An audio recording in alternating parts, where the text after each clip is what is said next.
Meus amigos, o governo norte-americano ele não está deixando por isso mesmo, como está acontecendo no Brasil. São uma roubalheira no Brasil que está acontecendo, mais de 90 bilhões que roubaram do INSS e está ficando por isso, mas o governo norte-americano, o governo do presidente Donald Trump não está deixando por isso mesmo, está indo atrás, não quer que esses ministros do STF continuem fazendo o que eles estão fazendo, que é perseguindo políticos da direita brasileira, perseguindo o presidente Jair Bolsonaro. E a mídia aí da Globo, eles continuam aí desesperados com a firmeza que os Estados Unidos vem levando esse assunto. Mandou um recado, mais um recado muito duro para o governo brasileiro e também para alguns ministros aí do STF contra essa perseguição política que está acontecendo no nosso Brasil. E também repercutindo aí a última entrevista que o Tachad deu aí na Globo News, tentando colocar, como sempre, a única coisa que eles fazem é tentar justificar a incompetência deles, colocando culpa sempre na direita, sempre culpa no Eduardo Bolsonaro ou no Bolsonaro, mas não está conseguindo. É muito importante deixarmos aqui claro que a incompetência desse governo tem que colocar a culpa no Lula, que não quer negociar. Esses ministros que são donos do Brasil fazem o que quer, e vamos acompanhar aí essa mídia esquerdista da Globo comentando sobre esse duro recado. Brasil e a África do Sul são protagonistas, Lins, é isso? Pois é. Esse é um relatório que é divulgado periodicamente, anualmente até mesmo, feito pelo Departamento de Estado, serve como referência para organizações do mundo todo, quando se trata de fazer uma radiografia da situação de direitos humanos em determinados países. É tido como o relatório mais completo sobre a situação de direitos humanos feito por alguma instituição governamental, ou seja, não é pouca coisa. E de fato o que a gente nota, pelo menos pelo que sai adiantado, eu sei que acabou de sair, saiu o documento mesmo, só que eu não tive tempo ainda de dar uma repassada nele aqui, mas pelo que a gente já viu, no que havia sido adiantado pelo Washington Post, de fato há uma guinada sobre a concepção mesmo, eu acho, dos pesquisadores, dos técnicos que elaboram, a partir de dados recolhidos no mundo todo, o documento para o Departamento de Estado. Então, saem denúncias contra abuso, expressão, repressão a minorias ligadas a religiões, minorias ligadas à orientação sexual, às mulheres, violência contra a mulher, contra presos de consciência, esse tipo de crime usualmente associado a desrespeito aos direitos humanos, e entram categorias mais ideologizadas, especificamente em relação a esses dois países. A África do Sul aparece no documento como sendo um país que desrespeita direitos humanos, especialmente trazendo de volta denúncias que já foram rebatidas até pelo governo sul-africano, de que estaria havendo uma perseguição indevida contra a minoria branca, os africanos, sul-africanos, pelo governo de Cyril Ramaphosa nos últimos anos. Vou botar para você, Lins, porque tem aqui, o Lins estava falando do relatório, roda aqui, por favor. A gente tem os textos do Washington Post, eu acho ainda, né? Aqui. Ah, tá bom. Estados Unidos intensificam críticas de direitos humanos, África do Sul e Brasil, rascunho de relatório vazado, analisados pelo Post, baseando ligações contestadas do presidente Trump sobre supostos inimigos políticos, alimentando disputas no Departamento de Estado. Ou seja, é um relatório que já nasce com esses questionamentos. Acho que a gente tem mais um pouquinho aqui. Especificamente, no relatório preliminar do Brasil, o Departamento de Estado acusou o governo de esquerda do país de reprimir desproporcionalmente o discurso de apoiadores do ex-presidente Jair Bolsonaro, acusado de tentar permanecer no poder por meio de um golpe violento, e ele nega a acusação, né? Essa é a ênfase, que é a mesma ênfase das medidas que recaíram contra o ministro Alexandre de Moraes. Desrespeitou direitos humanos de apoiadores do ex-presidente Bolsonaro, do próprio ex-presidente, cerceando sua liberdade de expressão e perseguindo-os no que o presidente dos Estados Unidos, Donald Trump, chama de uma caça às bruxas. Essa é a ênfase. Da África do Sul, a ênfase é uma suposta perseguição à minoria branca, africana, sul-africana, que estaria sendo vítima, nas palavras de Trump também, de um genocídio. Acusação essa estapafúrdia, que já foi rebatida categoricamente, tanto pelo governo de Cyril Ramaphosa, quanto por organismos que cuidam de tratar também das questões de direitos humanos. Nesse mesmo relatório em que o Brasil é tratado dessa forma tão contundente, você vê que há um arrefecimento, uma diminuição de críticas sobre denúncias de violação de direitos humanos por parte de governos como o da Rússia, contra seus opositores, principalmente, o de Israel, por conta de suas ações militares na faixa de Gaza e também na Cisjordânia ocupada. Portanto, essa é a guinada que a gente está vendo nesse relatório. Vai ser interessante a gente analisar ele mais a miúde, saindo do relatório em si, mas chama a atenção a guinada que está de acordo com a guinada geral do governo Trump, seja nessa área comercial, a gente está vendo aí os tarifaços sendo usados como sanções, seja no trato de questões afeitas aos direitos humanos, como é o caso nesse momento. Portanto, O que fica para a gente pensar é como esse relatório, que há muito tempo é referência em discussões sobre a situação de direitos humanos no mundo, vai continuar. Meus amigos, é de dar nojo o deboche que eles vêm fazendo, essa rede lixo da Globo vem fazendo contra a direita brasileira, contra o Eduardo Bolsonaro. Eles estão desmerecendo também até a maior potência econômica e militar do planeta. O Lula está colocando o Brasil na maior crise já criada da história desse país, não somente financeira. O Brasil já está encaminhando a sua dívida, já se torna quase impagável, aumentou de forma gradual, de forma muito exponente nesses últimos meses e saiu agora os últimos resultados também. A inflação do Brasil está subindo e o Lula está colocando o Brasil em uma grande crise.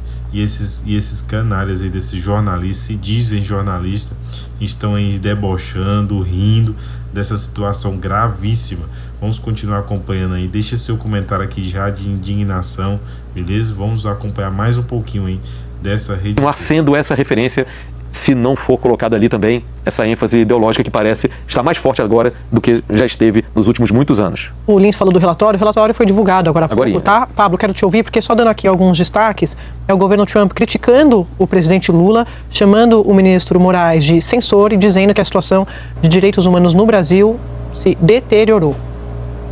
Olha, Andréa, esse relatório, ele dá sequência a uma reorganização da administração do governo Trump do entendimento do papel dos direitos humanos. Isso está seguindo uma agenda que também está acontecendo domesticamente, internamente nos Estados Unidos. Então a gente viu um ataque às políticas afirmativas que passaram a ser interpretadas como violações de direitos humanos, porque elas seriam discriminatórias. A gente viu um ataque às regulações à liberdade de expressão para proteger minorias, ou no caso brasileiro, para proteger a democracia, que passaram a ser vistas como censura. E agora, essa redefinição do papel dos direitos humanos, ela está sendo instrumentalizada para a política externa americana. A gente viu isso nas sanções Magnitsky, a gente viu isso na tarifa e a gente está vendo agora nesse relatório de direitos humanos. Tem alguns destaques aqui já, né? Então eu falei do relatório. A gente está lendo, a gente acabou de receber para explicar para o nosso assinante nosso processo de apuração. E aí, Lins, me chama a atenção que no documento, esse que foi feito pelo Departamento de Estado dos Estados Unidos, sobre direitos humanos pelo mundo, eu citei para vocês o que eles dizem sobre o Brasil, né, criticando o presidente Lula, chamando o ministro Moraes de censor, falando que aqui piorou a situação de direitos humanos e falando que não tem abusos de direitos humanos em El Salvador, por exemplo. Pois é. Lembrando que El Salvador é aliado dos Estados Unidos. Aliado direto, e nas discussões e fóruns respeitados sobre direitos humanos internacionalmente, El Salvador sempre aparece citado como um caso peculiar. Por quê? De fato, registrou nos últimos 1 ano e meio, quase 2 anos, uma queda sensível nos índices de violência urbana, particularmente no homicídio. Ao mesmo tempo, registrou um aumento de denúncias sobre violação dos direitos humanos por parte de agentes do governo por conta de julgamentos sumários, julgamentos coletivos e do encarceramento indiscriminatório de pessoas naquela prisão de segurança máxima, onde cabem 40 mil detentos, que já recebeu, inclusive, deportados dos Estados Unidos. Então, para quem quer que se debruce com alguma imparcialidade sobre a questão dos direitos humanos, nota-se nesse ponto de El Salvador, uma inflexão política, ideológica muito grande no sentido de mudar a percepção do que são os direitos humanos no mundo. Mais ou menos como a gente tem visto também em relação à liberdade de expressão e ao conceito de liberdade como um todo, que tem suas peculiaridades quando observado da ótica da extrema-direita, né? A gente vai lembrar que, por exemplo, os mesmos que eram saudosistas aqui no Brasil da ditadura militar implementada com o golpe de 64, hoje em dia se dizem ardorosos defensores dos direitos humanos, né? O filho do ex-presidente Bolsonaro, o Eduardo, chegou a fazer citação a Nelson Mandela quando dizia da perseguição que ele via seu país estar sofrendo. Vou dar mais um trecho aqui, tá, gente? Está no site do Departamento de Estado americano. A gente vai traduzir aqui enquanto a gente está falando, mas me chama a atenção, estou lendo aqui para vocês, que mais uma vez, no primeiro parágrafo desse sumário aqui, desse resumo que eles fizeram, eles citam o ex-presidente Bolsonaro, quando eles falam de liberdade de expressão, tá? Então eles estão falando aqui que os tribunais tomaram, a situação de direitos humanos no Brasil piorou, segundo os Estados Unidos, porque, segundo eles, os tribunais tomaram medidas amplas para minar a liberdade de expressão e a liberdade na internet. Aí eles citam aqui os bloqueios de milhões de usuários a informações. E, em resposta a um caso de assédio, o governo minou o debate democrático ao restringir o acesso a conteúdo online. Seria para minar a democracia. Aqui é o que eles estão argumentando, né? E suprimindo o discurso de apoiadores do ex-presidente Bolsonaro. Então, me chama a atenção mais uma vez como o Bolsonaro é totalmente central para eles, o que dificulta e muito essa estratégia da direita de tentar descolar tudo que está vindo de lá da família Bolsonaro, da digital. Só para citar um outro trecho aqui do mesmo relatório, diz assim, questões significativas relativas aos direitos humanos incluem relatórios críveis sobre prisões ilegais ou arbitrárias, assassinatos, tortura, tratamento cruel, desumano e degradante, punições, prisões arbitrárias, detenções e sérias restrições à liberdade de expressão, à liberdade de imprensa, incluindo a violência e a ameaça de violência contra jornalistas. E o governo brasileiro, segundo o relatório do Departamento de Estado, não tomou os passos necessários para identificar e punir os seus agentes que cometeram abusos de direitos humanos. Nos anos 70, teve um caso em que as pessoas perguntaram para o então ministro da Fazenda, Mário Henrique Simonsen, o que ele achava sobre um desses projetos. Era o PNDE, que era o Plano Nacional de Desenvolvimento. Ele falou assim, meu tempo, eu não leio ficção, só posso ler não ficção. Isso aqui é ficção, né? Ficção. Isso é ficção. Mas eu estou muito impressionada, concordo totalmente, muito impressionada com a energia que mas eu acho que isso comprova o que a gente está falando nesse programa inteiro. Não há como os Estados Unidos, a gestão Trump, entender... Meus amigos, acompanhamos aí essa Rede Globo que está numa campanha muito ruim. Campanha essa defendendo o perseguidor, o ditador, o que viola os direitos humanos, o Alexandre de Moraes, defendendo aí o Lula e todo o seu governo. Galera, eu achei muito interessante, vou deixar essa foto aqui para vocês.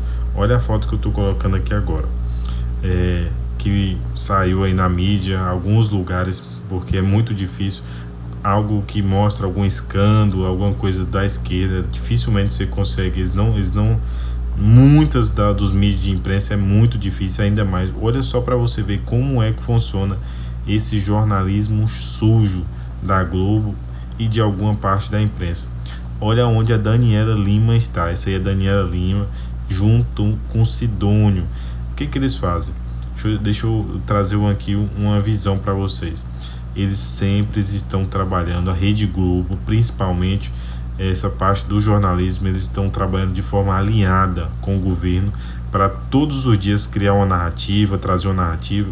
Ontem estava aqui o Haddad, nesse programa estava o Haddad trazendo aqui a narrativa deles, mas como não tem ações nenhuma, os próprios empresários eles estão contratando pessoas dos Estados Unidos para tentar negociar, porque eles sabem que esse governo não tem competência, ele não tem moral suficiente com os Estados Unidos para chegar a negociar.